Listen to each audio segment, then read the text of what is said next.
எங்களுடைய அனைத்து மீனவர்கள் சங்கத்தினுடைய அழைப்பை ஏற்று 2 நாட்கள் திராவிட முன்னேற்ற கழகத்தின் சார்பில் மீனவர் ஒருவருக்கு, அதுவும் குறிப்பாக திருவொற்றியூர் சட்டமன்ற உறுப்பினர் இருந்த அண்ணன் KP சங்கர் அவர்களுக்கு வாய்ப்பு வழங்கப்படவில்லை என்றால் மீண்டும் உங்களை சந்தித்து எங்களுடைய ஆதங்கத்தை கூறுவேன் என்று சொன்னேன். அந்த அடிப்படையில் 2 நாள் கழித்து நடைபெறக்கூடிய இந்த பத்திரிகையாளர் சந்திப்புக்கு வந்திருக்கக்கூடிய உங்கள் அத்தனை பேரையும் மனமாற வருக வருகென வரவேற்று, அனைத்து மீனவ சங்கத்தினுடைய தலைவர் டாக்டர் நாஞ்சில் பி ரவி, மாநில தலைவி அக்கா சீதா அவர்கள், வடசென்னை மாவட்ட தலைவர் அண்ணன் எஸ் பெரியசாமி, ராயபுரம் பகுதி செயலாளர் அக்கா ஜே மலர்விழி அக்கா, திருவள்ளூர் மாவட்ட தலைவர் அண்ணன் பரசுராமன் அவர்கள், திருவள்ளூர் மாவட்ட தலைவி சூரியகலா அக்கா போன்றவர்களெல்லாம் சேர்ந்து தமிழகத்தில் நடைபெறக்கூடிய இந்த 2026ஆம் ஆண்டு சட்டமன்ற தேர்தல், இந்த சட்டமன்ற தேர்தலில் திமுக 164 தொகுதிகளில் போட்டியிடுகிறது. இந்த 164 தொகுதிகளிலும் ஒவ்வொரு முறையும் திமுக சொல்லும், மீனவர்களுக்கு நாங்கள் இத்தனை சீட்டு கொடுத்துருக்கோம், நாடார்களுக்கு இத்தனை சீட்டு கொடுத்துருக்கோம், வன்னியர்களுக்கு நாங்கள் இத்தனை சீட்டு கொடுத்துருக்கோம், முக்குலத்தோருக்கு இத்தனை சீட்டு கொடுத்துருக்கோம் அப்படின்னு சொல்லுவாங்க. ஆனால் இந்த வாட்டி மீனவருக்கு சீட்டு கொடுக்கலங்கிறதுக்கு ஒரே காரணத்துக்காக அவங்களுடைய ஸ்ட்ராட்டஜியை மாற்றி மீனவரை நம்ம புறக்கணிச்சிட்டோம்ங்கிறத மீனவர்களுக்கு தெரியக்கூடாதுங்கிறதுக்காக, ஏன்னா அவங்க கட்சியில மீனவர் தகுதியான எந்த மீனவருமே இல்லைன்னு சொல்லி திமுக நினைச்சுக்கிட்டு மீனவருக்கு சீட்டு கொடுக்காம 164 பேரை நாங்க எப்படி கொடுத்துருக்கோம் அப்படின்னு சொல்லி சொல்லிருக்காங்கன்னா, பட்டம் பெற்றவர்கள் 125 பேருக்கு கொடுத்துருக்குறோம், பெண்களுக்கு 18 பேருக்கு கொடுத்துருக்குறோம், முனைவர்களுக்கு 7 பேருக்கு கொடுத்துருக்குறோம், மருத்துவருக்கு 15 பேருக்கு கொடுத்துருக்குறோம், பொறியியல் பட்டதாரிக்கு 17 பேருக்கு கொடுத்துருக்குறோம், சட்டம் படித்தவர்களுக்கு 29 பேருக்கு கொடுத்துருக்குறோம், புதுமுக வேட்பாளர்ல 60 பேரை நாங்க அறிவித்திருக்கிறோம் சொல்லி எப்பவாவது நீங்க சொல்ல கேள்விப்பட்டிருக்கீங்களா பத்திரிகையாளர்களே? அப்படி ஒரு புதுமையான விளக்கத்தை கொடுத்திருக்காரு அண்ணன் ஸ்டாலின் அவர்கள். அதிமுகவிலிருந்து அதே மாதிரி, அதிமுகவிலிருந்து யாராவது விலகி வந்துட்டாங்கன்னா போதும், உடனே பிடிச்சு போடு, அவருக்கு உடனே MLA சீட்டு கொடு, உடனே அவருக்கு மந்திரி சீட்டு கொடு அப்படின்னு சொல்லி கொடுக்கிறாரு. யாரு?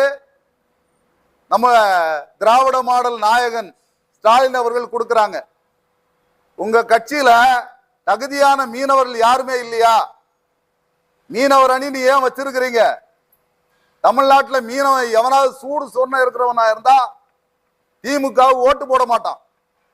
ஏன்னா அந்த அளவுக்கு புள்ளி விவரமா சொல்றேன், கேட்டுங்க. 5% வாக்கு இருக்கக்கூடிய தெலுங்கர்கள், தமிழ்நாட்டில் மொத்தமே 5% வாக்கு வங்கி இருக்கக்கூடிய தெலுங்கர்களுக்கு 30 சீட்டு கொடுத்திருக்கிறாங்க. வெறும் 5% வாக்கு இருக்குது. இந்த 5% வாக்கு இருக்கக்கூடிய தெலுங்கர்களுக்கு 30 சீட்டு கொடுத்திருக்கீங்களே, திராவிட மாடல் நாயகன் ஸ்டாலின் அவர்களே, இது நியாயமா? தமிழ்நாட்டில் 14 கடலோர மாவட்டத்தில் இருக்கக்கூடிய 10% தமிழ்நாட்டின் மொத்த வாக்காளர் எண்ணிக்கையில 10%க்கு மேற்பட்ட மக்கள் தொகையை கொண்ட மீனவர்களுக்கு ஒரு சீட்டு கூட கொடுக்கறதுக்கு உங்களால முடியல. அப்போ எங்க ஓட்டு மட்டும் உங்களுக்கு வேணுமா? நீங்க மறுபரிசீலனை பண்ணுவோம்னு சொல்லி 2 நாள் காத்திருந்தோம். ஆனா நீங்க மீனவர்களை புறக்கணிச்சு, ஏன்னா தமிழ்நாட்டில் ஒரு மீனவர் தகுதியான மீனவர் இல்லைன்னு நீங்க நினைச்சிட்டு இருக்கிறீங்க. நினைச்சுதானே நீங்க உங்க மீனவர் அணியில இருக்கவங்க அத்தனை பேரையும் உங்க தொகுதியில நான் நிறுத்திருக்கக்கூடிய யாரா இருந்தாலும் ஜெயிச்சு காட்டணும், அவங்கள ஜெயிக்க வைக்கலாம் கட்சி ரீதியா நடவடிக்கை எடுக்கன்னு சொல்றீங்களே, அவங்களுக்கு எல்லாம் சீட்டை நீங்க கொடுக்காம, ஒரு மீனவர் கூட நீங்க சீட்டை கொடுக்காம அவங்க போய் எப்படி போய் மீனவர்கிட்ட வாக்கு கேட்க முடியும்? எந்த மீனவ பகுதியா வாக்கு கேட்க போனா கேட்க மாட்டாங்களா? உனக்கே சீட்டு கொடுக்கலப்பா, மீனவர்ல புறக்கணிச்ச திமுகவுக்கு ஏன்பா ஓட்டு போடணும்னு சொல்லி கேட்க மாட்டாங்களா? கேட்டா அந்த மீனவர்கள் எங்க கொண்டு போய் மூஞ்சிய வைப்பாங்க? 5% வாக்காளர் இருக்கக்கூடிய தெலுங்கருக்கு 30 சீட்டு கொடுத்த 10% வாக்கு இருக்கக்கூடிய மீனவர்களுக்கு உங்களுக்கு ஒரு சீட்டு கொடுக்க முடியாதா? அப்ப உங்க கட்சியில ஒரு மீனவர் கூட தகுதியான மீனவர் இல்லையா? கன்னியாகுமரி மாவட்டத்தை சார்ந்த முட்ட மீனவ கிராமத்தை சார்ந்த அண்ணன் ஏஜே ஸ்டாலின் உங்க கட்சியில மாநில மீனவர் அணி செயலாளராக இருக்கிறாரு, நலவாரியத்துடைய உறுப்பினராக இருக்கிறாரு, சேர்மனா இருக்கிறாரு. அவர் உங்க கட்சியில இருக்காரு, அவருக்கு சீட்டு கொடுக்க கூடாதா?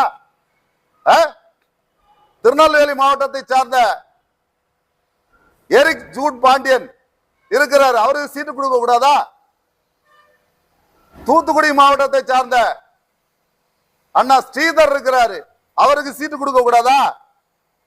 நாகை மாவட்டத்தை சார்ந்த, அதாவது இந்தியா இலங்கை மீனவருடைய பிரச்சனைகளுக்கு பேச்சுவார்த்தைக்கு போவாரு, இந்தியா இலங்கை மீனவருடைய பேச்சுவார்த்தை குழுவுல கடந்த 10 வருஷமா இருக்கக்கூடிய ஒரு மீனவர் இருக்கிறாரு, அண்ணன் மனோகரன். அந்த மனோகருக்கு உங்களுக்கு சீட்டு கொடுக்கறதுக்கு மனம் இல்லையா? ஏன் அவருக்கு சீட்டு கொடுக்க கூடாதா? நாகப்பட்டினத்தை சார்ந்த அண்ணன் கௌதமன் இருக்கிறாரு, அவருக்கு சீட்டு கொடுக்க கூடாதா? சென்னையை சார்ந்த உங்க துணை முதல்வர் நின்ன உதயநிதி அவருடைய தொகுதியில் இருக்கக்கூடிய பிபி பொன்னரசு இருக்கிறாரு, அவருக்கு சீட்டு கொடுக்க கூடாதா? அவர் மீனவர் இல்லையா? சிட்டிங் எம்எல்ஏ, பணத்தை வாரி வழங்கக்கூடிய வள்ளல், உங்களுக்கு இந்த சைடுல இருக்கக்கூடிய ஆரம்பாக்கம் முதற்கொண்டு உங்களுக்கு இருக்கக்கூடிய தொகுதிகள், மாதவரம் ஜெயிக்கன்னா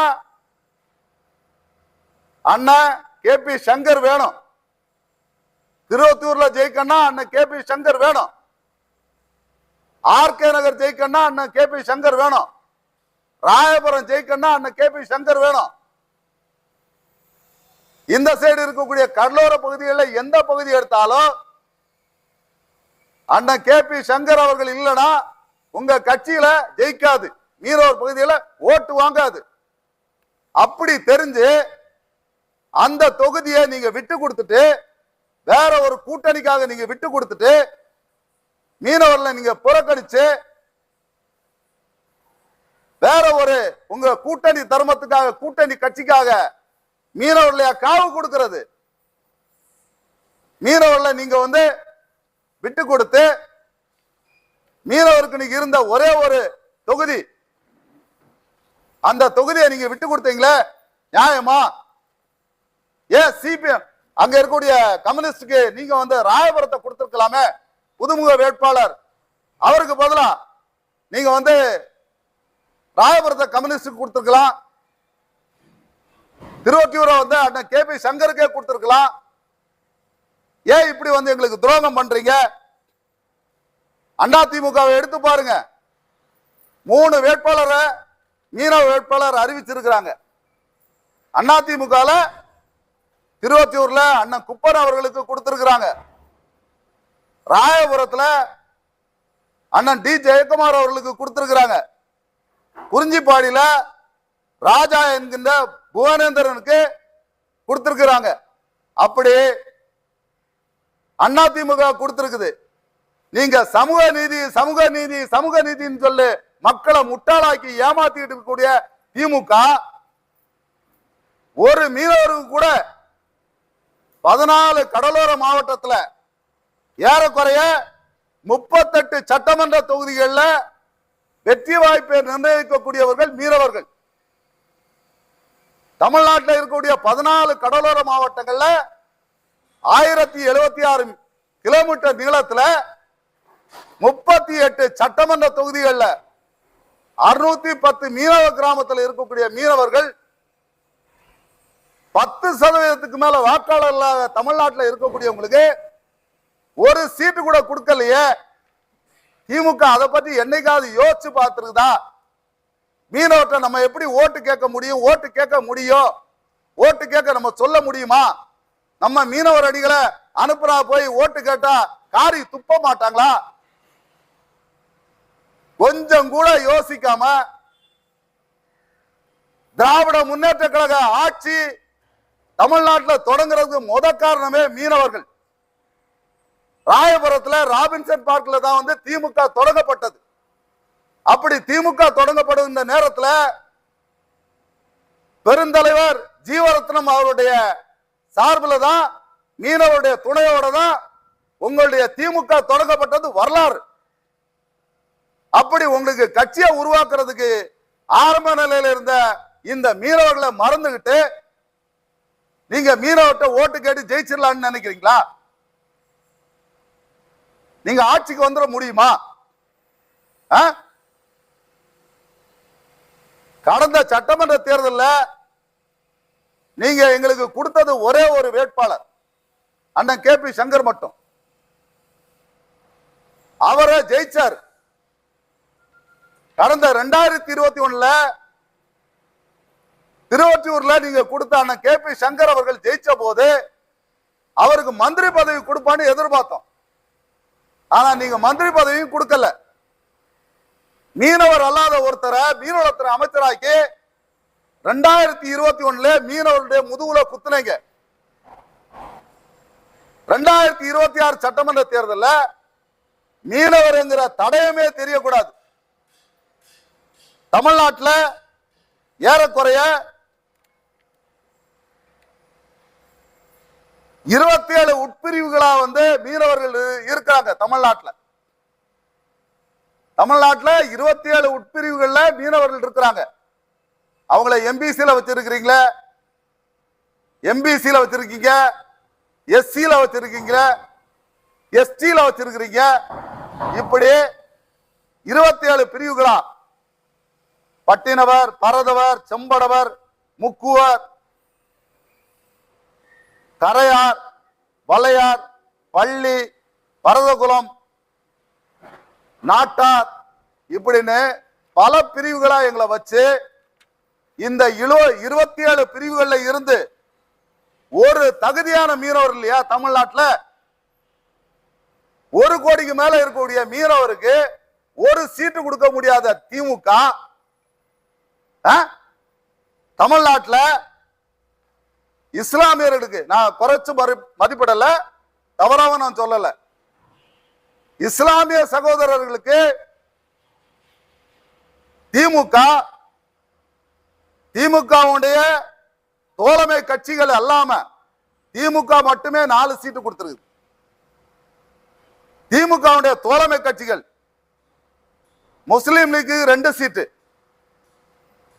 மாமகவுக்கு 1 சீட்டு, காங்கிரஸ்ல 1 சீட்டு, STBல 1 சீட்டு, மதிமுக 1 சீட்டு, விடுதலை சிறுத்தையில 1 சீட்டு. இப்படி இஸ்லாமியர்களுக்கு 13 சீட்டு கொடுக்க முடிஞ்ச திமுக கூட்டணியை சார்ந்த கட்சிகள் ஒரு மீனவரை கூட திமுகவுடைய கூட்டணிகளும் நிறுத்தல. எவ்வளவு மனசு வேதனையா இருக்கும். அப்ப தமிழ்நாட்டில் மீனவர்களே இல்லையா? படித்த மீனவர்களே இல்லையா உங்க கட்சியில? உங்களுக்கு விசுவாசமான மீனவர்களே இல்லையா? ஏன் மீனவர் அணி வச்சிருக்கிறீங்க? திமுக இனிமே சமூக நீதி பேசுறதுக்கு எந்த அருகதையுமே கிடையாது. திமுகவுக்கு சமூக நீதியை பேசுறதுக்கு எந்த அருகதையும் கிடையாது. நீங்க மீனவர்கள வெறும் ஓட்டு வங்கியா நினைக்கிறீங்க. மீனவர்கள நீங்க கிள்ளிக்கிற நினைச்சுக்கிட்டு மீனவர்கள் கொந்தளிக்க மாட்டாங்க, கேட்க மாட்டாங்க, நம்ம எப்படி வேணா செய்யலாம் அப்படின்னு நினைச்சுக்கிட்டு தமிழ்நாட்டில் ஒரு மீனவருக்கு கூட சீட்டு கொடுக்காத கட்சினா திமுக, காங்கிரஸ். காங்கிரஸ்ல இடைத்தேர்தலில் ஜெயிச்சாங்க கிள்ளியூர்ல அக்கா, அவங்களுக்கு கூட சீட்டு கொடுக்கல. ராமேஸ்வரம் பகுதியை சேர்ந்த காங்கிரஸ்ல ஆஸ்கர் பெர்னாண்டோ, அவருக்கு சீட்டு கொடுப்பான்னு பார்த்தா அதுக்கும் கொடுக்கல. இப்படி கச்சத்தீவை மட்டும் கொடுக்கிறது 2 பேரும் உடன்பாடோட கொடுப்பீங்க. மீனவர் வாழ்க்கையை அழிக்கிறதுக்கு, கோடி கோடியா கொள்ளடிக்கிறதுக்கு நீங்க கடற்கரை ஓரத்தில் ப்ராஜெக்ட் போடுவீங்க. மீனவர்களுக்கு வீடு கட்டா அதை தமிழ்நாடு குடிசை மாட்டு வாரிய வீடுகளை நகர்ப்புற வாழ்விட மேம்பாட்டு வாரிய வீடுகள் சொல்லி மாத்தி 5 லட்சம் 8 லட்சம் 10 லட்சம் சொல்லி மீனவர்கிட்ட பணம் அடிக்கிறதுக்கு, கடல்ல ரோடே போடாம ரோட் டாக்ஸ் வாங்குறதுக்கு மீனவர்கள் இழுச்சவா நினைச்சிட்டு இருக்கீங்களா? மெரினா பீச்ல உங்க அப்பா செலவைக்கிறதுக்கு மட்டும் இடம் வேணும். கடற்கரை உங்க அப்பா வீட்டு சொத்தா? மீனவனுடைய சொத்து. மீனவனுக்கு சீட்டு கொடுக்க முடியாதுன்னா தமிழ்நாட்டை எதுக்கு? பூர்வ குடி, தமிழ்நாட்டுடைய பூர்வ குடி மீனவர்கள். ஒரு மீனவனு கூட சீட்டு கொடுக்கிறதுக்கு வக்கில்லாத கட்சி திமுக. சமூக நீதி பேசுறதுக்கு திமுகவுக்கு எந்த அருகதையும் கிடையாது. தமிழ்நாட்டில் மீனவருடைய எண்ணிக்கையை தெரியாம நீங்க விளையாடிட்டு இருக்கீங்களா? அதே போல கிறிஸ்தவ ஆயர் பெருமக்களே, கிறிஸ்தவ பாதிரியார்களே, உங்களை தேடி வருவாங்க. பாவ மன்னிப்பு கொடுங்க, மன்னிச்சுங்க, நாங்க அடுத்த முறை மீனவருக்கு சீட்டு கொடுக்கிறோம், அடுத்த முறை மீனவருக்கு நாங்க மந்திரி பதவி கொடுக்கிறோம், இந்த ஒரு முறை தெரியாம நடந்து போச்சு, எங்களுக்கு பாவ மன்னிப்பு கொடுங்க, நீங்க உங்க மக்கள்கிட்ட சொல்லுங்க. ஆயர் பெருமக்களே, தாழ்மையோட கேட்டுக்கொள்ற, நீங்க பாரதிய ஜனதா உள்ள வந்துரும், அதிமுகவுக்கோ மற்ற கட்சிக்கோ நம்ம வாக்களிச்சோம்னா பிஜேபி உள்ள வந்துரும் அப்படின்னு நீங்க ஒரே ஒரு வார்த்தையை சொல்லி மீனவ மக்களுடைய வாயை அடைச்சிடுறீங்க. மீனவ மக்கள் என்ன நினைக்கிறாங்க? நம்ம ஆயர் சொன்னா ஆண்டவர் சொன்ன மாதிரி, நம்ம ஃபாதர் சொன்னா ஆண்டவர் சொன்ன மாதிரி அப்படின்னு மக்கள் நினைக்கிறாங்க. அப்படின்னு சொல்லி நீங்க என்ன பண்றீங்க? திமுகவே சிறுபான்மையருடைய ஆட்சி நல்லா வரட்டும் நீங்க கொடுத்தீங்க, கொடுத்துட்டு கொடுக்கிறோம். ஆனா 14 கடலோரத்துல எத்தனை கோயில் இருக்கு, எத்தனை கிறிஸ்தவருடைய கோயில்கள் இருக்குது? நம்ம எல்லாம் யார்கிட்ட போய் ஒரு மீனவர் இருந்தா மீனவருடைய பிரச்சனையை போய் சொல்ல முடியும்? இப்ப யார்கிட்ட போய் நம்ம போய் சொல்ல போறோம்? மீனவருக்கு சீட்டு கொடுக்கல. ஆயர் பெருமக்களே, கிறிஸ்தவ பாதிரிமார்களே, போய் கேளுங்க. திமுக தலைவர் ஸ்டாலின் போய் கேளுங்க. ஒரு மீனவர் கூட நீங்க சீட்டு கொடுக்கலையே. கன்னியாகுமரியில் எத்தனை சர்ச் இருக்கு, திருநெல்வேலியில் எத்தனை சர்ச் இருக்கு, தூத்துக்குடியில எத்தனை சர்ச் இருக்கு, ராமேஸ்வரத்தில் எத்தனை சர்ச் இருக்கு, நாகப்பட்டினத்தில் எத்தனை சர்ச் இருக்கு, சென்னையில எவ்வளவு சர்ச் இருக்கு, திருவள்ளூர் மாவட்டத்தில் எத்தனை சர்ச் இருக்கு, செங்கல்பட்டு மாவட்டத்தில் எவ்வளவு சர்ச் இருக்கு? எல்லா கிறிஸ்தவர்களால, கிறிஸ்தவ மீனவர்களால, பட்டின மீனவர்களால, செம்படவ மீனவர்களால, இத்தனை மீனவர்களை கொண்ட சமூகத்துக்கு ஒரு சீட்டு கூட கொடுக்க முடியாத இந்த திமுகவை நம்ம ஆதரிக்கணுமா? சிந்திச்சு பாருங்க. இந்த பத்திரிகையாளர் சந்திப்பு வாயிலாக சொல்ற, திமுக இருக்கக்கூடிய உணர்வுள்ள மீனவனா இருந்தா ஒருத்தம் கூட தலைமைக்கு கட்டுப்படாம சீட்டு கொடுக்காதனால நாங்க வேலை செய்ய மாட்டோம்னு சொல்லணும். மீனவருக்கு தமிழ்நாட்டில் நீங்க பிரதித்துவமே தரல, அதனால எங்களால ஓட்டு கேட்க முடியாது, போக முடியாது. அதே மாதிரி கிராம பஞ்சாயத்தார்களே, உங்களை தேடி உங்க பஞ்சாயத்துக்கு வந்தா மீனவருடைய வாக்கு ஏதாவது ஒரு மீனவன் அவருக்கு போடுங்க. கன்னியாகுமரியில மரிய ஜெனிஃபர் நிக்கிறாங்க, ஒரு மீனவ பெண்ணு, அவருக்கு ஓட்டு போடுங்க. ஜெயக்குமார் நிக்கிறாரு, ஓட்டு போடுங்க. குப்பா நிக்கிறாரு, ஓட்டு போடுங்க. குறிஞ்சிப்பாடியில நிக்கிற கோவிந்தரனுக்கு ஓட்டு போடுங்க. எங்கெல்லாம் எந்த கட்சி மீனவருக்கு வாய்ப்பு கொடுத்துருதோ அந்த மீனவருக்கு ஓட்டு போடுங்க. திமுக கட்சிக்கு மட்டும் ஓட்டு போடாதீங்க. திமுக ஆட்சிக்கு வந்தா நம்ம கடற்கரையை காலி பண்ணிடும். மீனவனுக்கு வாழ்க்கைங்கிறது அஸ்தமம் ஆயிடும்.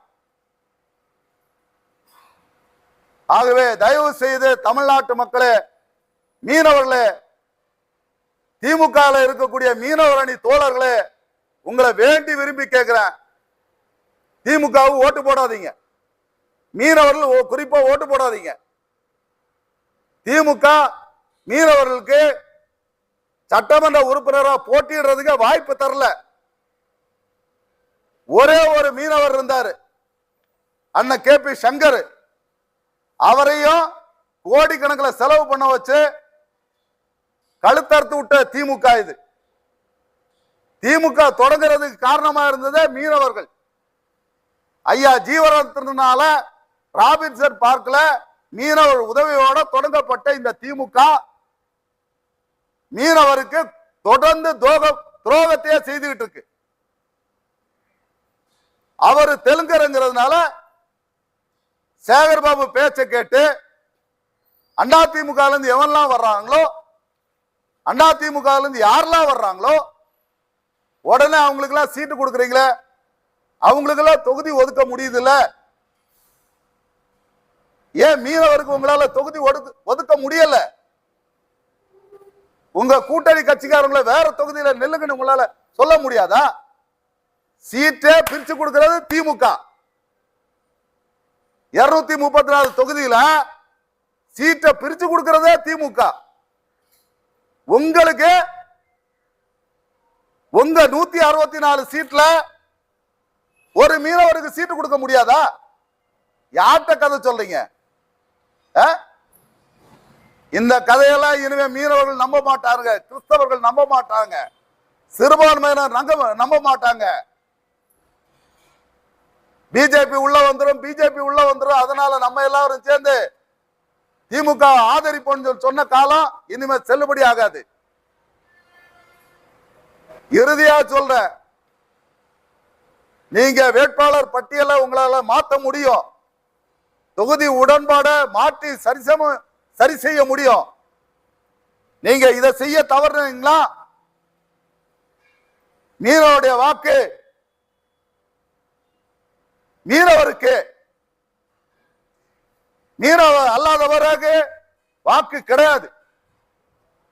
எந்த தொகுதியிலுமே நீங்க ஜெயிக்க முடியாது. திராவிட முன்னேற்ற கழகத்தால ஒரு மீனவரை கூட நிறுத்தல. திமுக 234 தொகுதியில அவங்களுக்குள்ள 164 தொகுதியில கூட ஒருத்தரை நிறுத்தல. அவங்க கூட்டணி கட்சிகள் 234 நிற்கக்கூடியவங்களும் மீனவருக்கு சீட்டு கொடுக்கல. சமூக நீதி பேசுறதுக்கு திமுகவுக்கு அருகதையே கிடையாது. மீனவருடைய கழுத்தார்த்த கட்சி திமுக. ஆகவே தமிழகத்தில் இருக்கக்கூடிய ஒட்டுமொத்தமான 1 கோடி மீனவர்களே, தமிழகத்தில் இருக்கக்கூடிய 14 கடலோர மாவட்டத்தில் இருக்கக்கூடிய மீனவ தோழர்களே, சமுதாய தலைவர்களே, ஊர் பெரியவர்களே, பஞ்சாயத்தார்களே, திமுக அவருடைய கட்சியில சுதந்திரமா ஒரு மீனவருக்கு தளபதி ஸ்டாலின் சீட்டு கொடுக்கல. ஆகவே தளபதி ஸ்டாலினுடைய கட்சிகள், அதனுடைய கூட்டணி கட்சிகளுக்கு மீனவர்கள் யாரும் வாக்களிக்காதீங்க. எந்த கட்சிகள்லாம் மீனவருக்கு வாய்ப்பு கொடுத்திருக்குதோ அவர்கள் எல்லாம் வெற்றி பெற செய்யுங்க. திருவொற்றியூர் சட்டமன்ற உறுப்பினர் அண்ணன் KP சங்கருடைய பதவியை பறிச்சு மீனவருக்கு இருந்த அங்கீகாரத்தை பறிச்ச திமுகவை புறக்கணிப்போம். திமுகவை புறக்கணிப்போம். அனைவரும் கரங்கோர்த்து திமுகவை புறக்கணிப்போம். மீனவருக்கு வாய்ப்பு கொடுக்காமல் ஏமாற்றிய திமுகவை புறக்கணிப்போம். 5% வாக்குள்ள தெலுங்கர்களுக்கு 30 சீட்டு கொடுத்த திமுகவை புறக்கணிப்போம். மீனவருக்கு வாய்ப்பு கொடுக்காத திமுகவை புறக்கணிப்போம் என்று கூறிக்கொண்டு வாய்ப்புக்கு நன்றி கூறி விடைபெறுகிறேன். நன்றி, வணக்கம். வாய்ப்பு கொடுத்த அதிமுக மட்டும் சொல்லியிருக்கீங்க, மற்ற கட்சிகளும் அதிமுக வந்து மீனவர்களுக்கு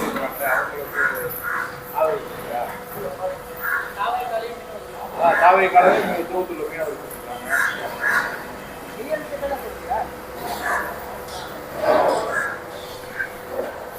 எப்படி சார்? சார் இப்ப அதிமுக ஓட்டு கேட்கிற மாதிரி இருக்குது. அதிமுக மீனவர்களுக்கு ஓட்டு சீட்டு கொடுத்துருக்காங்க, அவங்களுக்கு மட்டும் நீங்க ஓட்டு போடுன்னு சொல்லியிருக்கீங்க. மற்ற கட்சியிலும் மீனவர்களுக்கு வாய்ப்பு கொடுத்துருக்காங்க. அங்கெல்லாம் முஸ்தபா சார், நான் சொன்னதை நீங்க சரியா கவனிக்கலன்னு நினைக்கிறேன். நான் சொல்லிட்டேன், தமிழகத்துல இருக்கக்கூடிய எந்த கட்சியானாலும் சரி, முக்கியமா நீங்க வந்து உப்பண்ண சொன்னீங்க, அப்புறம் இவரை சொன்னீங்க, அதுதான் முழுக்க முழுக்க அவர் அதை டாமினேட் பண்ணனால நான் கேட்டேன். திமுக கொடுக்கல, மத்த எந்த கட்சியில மீனவருக்கு சீட்டு கொடுத்திருக்காங்களோ அங்க இருக்கக்கூடிய அந்த மீனவரை வாக்களித்து வெற்றி பெற செய்யுங்கன்னு தான் சொன்னேன். தருண தலைவா,